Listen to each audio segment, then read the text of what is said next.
Hello, this is the Lord's Legion yet again, and welcome back to another countdown.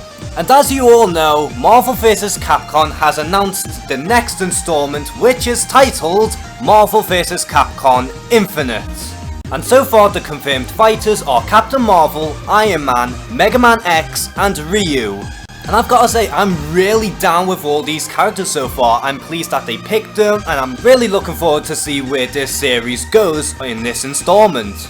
So in this video, I'm going to be countdowning the top 5 of each Marvel and Capcom fighters I would want in the game. And bear in mind, this is going to be all newcomers and none of the fighters from past games will be on there. So let's kick off the list with all the Marvel characters first. So coming in at number 5 we have Howard the Duck.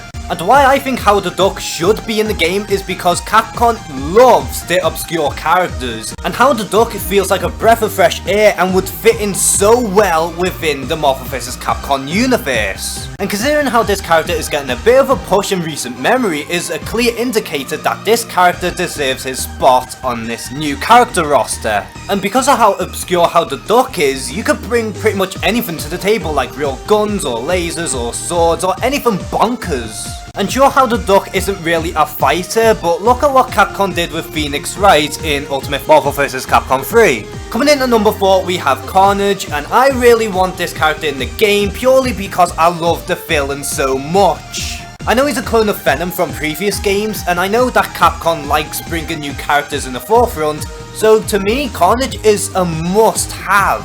Spider-Man needs a nemesis in this game, and I think Carnage would be the perfect villain for being the evil counterpart of Spider-Man. And sure, one could argue that Carnage is a little too violent for the game, but let me remind you of Deadpool and Nemesis. And considering how Venom was in previous games, and the fact that Carnage can bring a little more to the table, I think this is the perfect character for this new game. Coming in at number 3 we have Medusa. And this is such a clear choice because the Inhumans are getting such a huge push nowadays. And to be honest, no other Inhuman deserves this spot more than Medusa herself. Not only because Medusa is a fan favourite as well as getting a huge push, but also because she can do so much with her hair. And to be honest, if Marvel vs Capcom Infinite needs more females, I think Medusa is the perfect character to introduce for this new game.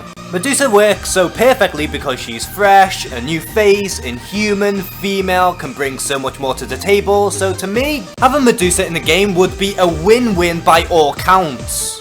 Coming in at number 2 we have Loki. And if the rumours is true that this game is going to take elements from the MCU, then Loki is the perfect villain to bring into the game. Not to mention, Loki is probably Marvel's most popular villain right now, so it makes perfect sense to bring him into the game. He's a nemesis of 4, he can use his staff, he can do illusions, he has plenty of magic, so his power set can be anything essentially. And Loki could bring so much more to the table because he could be more of a chess player than an actual fighter. He could trick people by making them weaker or heal himself and do so much random buffs. And if you have a character like Loki with these game mechanics, then he will essentially be an interesting and fresh new character. And for number 1 we have Black Panther, and was there any doubt? Black Panther is getting such a huge push over the years, and because of his own standalone film as well as Civil War, everyone loves this character for who he really is. And whether you like it or not, Black Panther is essentially the new Wolverine.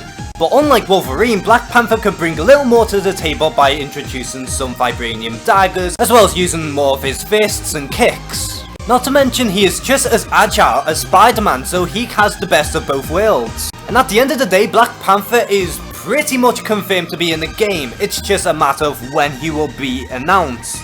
Now we get to the Capcom fighters, and coming in at number 5 we have Lady from Devil May Cry. I'm not very familiar with the series as a whole, however I do know that Lady is a rather kick-ass character. And Lady would be a good representation for Devil May Cry and potentially even replace Trish. Plus, Lady has a lot of weaponry under her belt, and considering she's a fan favourite character in the Devil May Cry series, I think she has a pretty good chance of being in the new game, as long as they don't introduce the rebooted version of the Devil May Cry series.